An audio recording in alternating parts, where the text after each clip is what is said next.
fisiocracia. La fisiocracia surge como una reacción de tipo intelectual a la común concepción de la vida intervencionista del pensamiento mercantilista. Y para ahondar más las diferencias, estudiaron las fuerzas reales que conducen al desarrollo y creación del valor físico, siendo que Friedrich Knight, en su obra Tableau Economique, elaboró la primera descripción de la economía como un flujo circular de bienes y dinero. Este flujo de bienes a cambio de dinero se daría entre tres clases sociales: los agricultores, los terratenientes, y los comerciantes e industriales. Para Knight, que era médico, la circulación de la riqueza en una nación era como la circulación de la sangre en el cuerpo. Los fisiócratas consideraban que toda la riqueza venía de la tierra y que, de todas las demás ramas de la actividad, solo la agricultura producía más de lo que se necesitaba para mantener a los que se ocupaban de ella.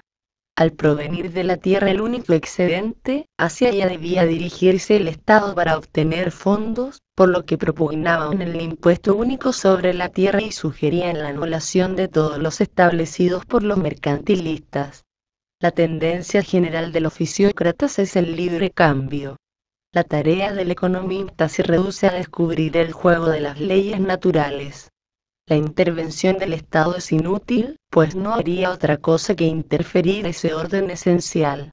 El interés de los fisiócratas se concentraba en gran medida. La fisiocracia fue un pensamiento económico del siglo XVIII, surgió en Francia, donde en esa época contaba con una población de media clase y una pequeña población burguesa. Fue en este ambiente prerevolucionario donde empezó esta teoría económica.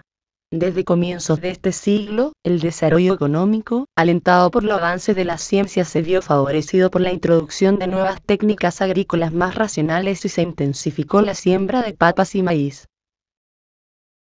La escuela fisiócrata estaba constituida por filósofos economistas que, desde la década de los 50 del siglo XVIII, siguieron con fidelidad el pensamiento económico de su autor más eminente, que fue Knight.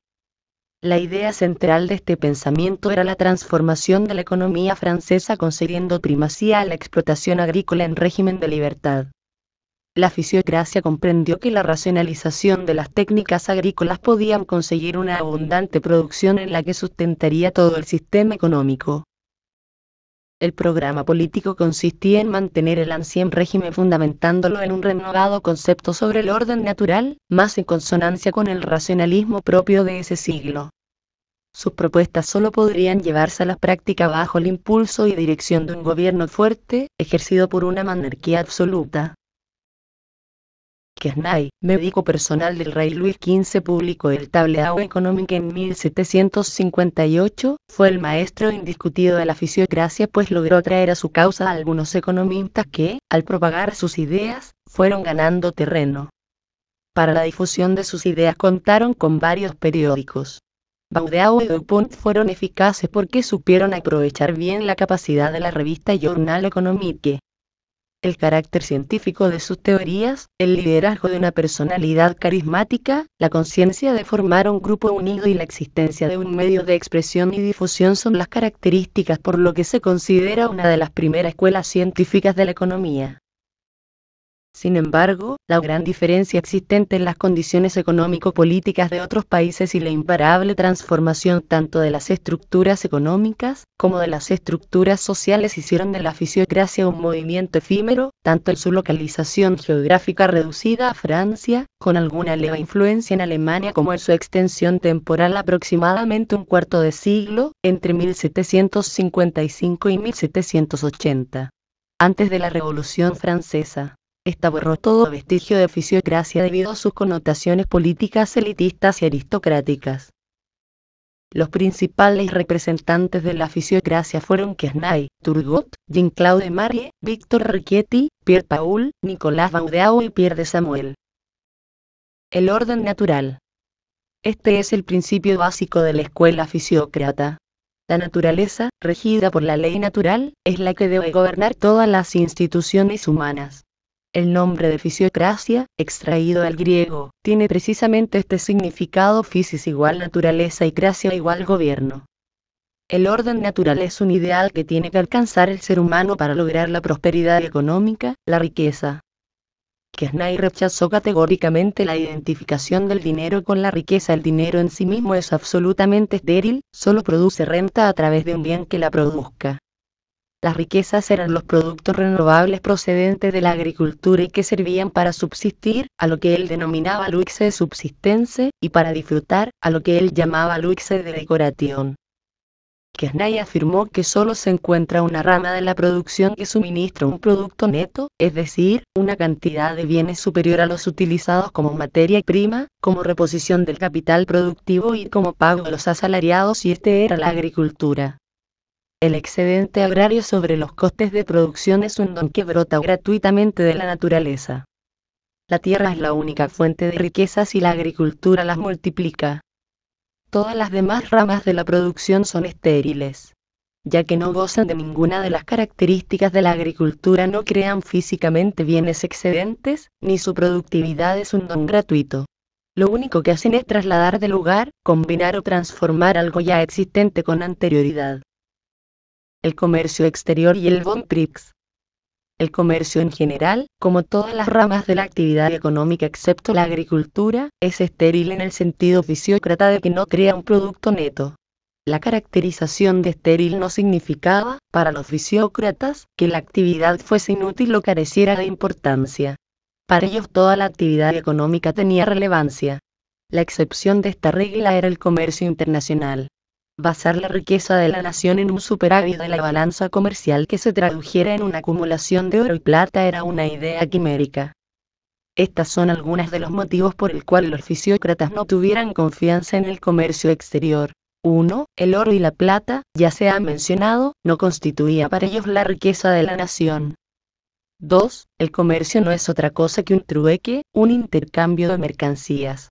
Todo acto de venta implica un acto de compra. 3. La obtención de ganancias a costa de otros países solo podría conducir a las represalias e incluso a las guerras. En estas se pierden con creces las ganancias adquiridas mediante el comercio internacional. La propiedad privada. El derecho natural de todos los hombres por todas las cosas es absolutamente inviable. Cada hombre solo tiene el derecho natural sobre todas las cosas obtenidas con su propio trabajo. El derecho natural también otorga a cada individuo la facultad de utilizar a su voluntad las facultades físicas e intelectuales, así como de disponer libremente de sus propiedades.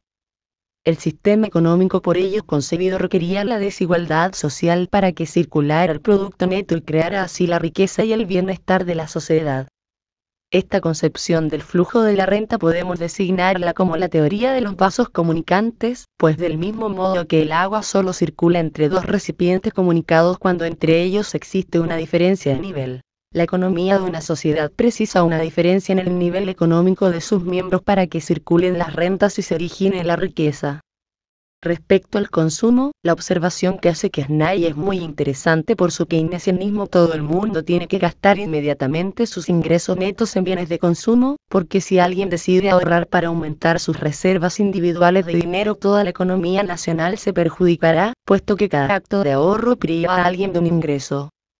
Por consiguiente, para lograr el enriquecimiento de la nación, a corto plazo, no es aconsejable el ahorro individual y la austeridad, sino, por el contrario, el aumento de los gastos, la prodigalidad, aunque aparentemente los individuos se empobrezcan.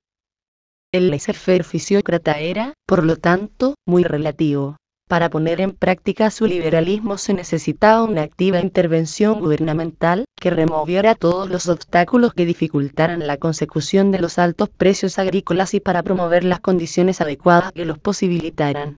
Entre otras medidas propusieron un máximo legal de los tipos de interés y restringir la exportación de manufacturas para evitar de este modo el entrar en la competitividad internacional, que conduciría a los bajos costes salariales, y a la reducción del coste de la vida, o sea, del precio de las subsistencias provenientes de la producción agraria. El impuesto único. La compleja estructura del sistema tributario francés también exigía una racionalización y, sobre todo, una gran simplificación en aras de la eficacia productiva. La solución del fisiócrata fue la de gravar con un impuesto directo el producto neto. Este era el único rendimiento que podía soportar el impuesto por no estar vinculado a ningún coste de producción. Todos los demás impuestos, en cualquier rama de actividad económica, serían trasladados vía costes hasta el producto neto. Los impuestos se van encareciendo en la cadena de repercusiones, debido a los gastos de gestión y control, por cuyo motivo resultaría mucho más eficaz y barato un impuesto único y directo sobre el producto neto. A este respecto, Kiesnay dice que el impuesto se establezca sobre el producto neto de los bienes raíces y no sobre el jornal de los hombres ni sobre los comestibles, pues multiplican los gastos de percepción. El cuadro económico de la fisiocracia. Si bien la afirmación de que la agricultura es el único sector capaz de generar producto neto es bastante criticable, el aporte fundamental, por el cual los fisiócratas son actualmente elogiados, no proviene de esta rama de su investigación, sino de haber indagado qué sucede con su producto neto en la economía.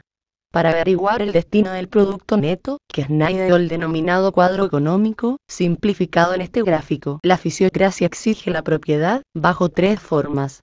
1. Propiedad personal. Derecho de todo hombre a disponer de sus facultades físicas o intelectuales.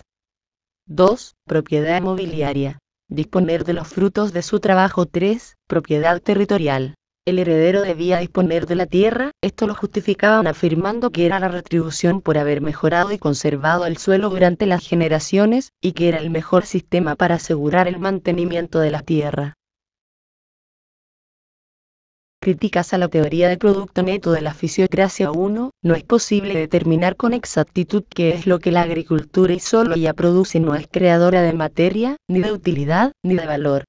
Aparentemente, el concepto de producto neto corresponde a lo que hoy es denominado renta. 2. Nunca probaron su teoría del producto neto. No es cierto que la agricultura multiplique riquezas y el resto de las ramas solo agregue. 3. Actualmente, la ciencia económica converge a la idea de que producir es crear utilidad. Bajo este concepto, queda claro que la agricultura no es la única actividad capaz de crear riqueza. Estudio méritos de los fisiócratas. Origen de la riqueza social. Análisis de la producción capitalista. Dominio ilimitado de la propiedad privada. La libre competencia y de la libertad de comercio exterior. Mérito científico de los fisiócratas. El examinar el capital en la forma que adopta en el proceso de producción. Analizar las leyes de la reproducción y de la distribución del producto social global bajo el capitalismo.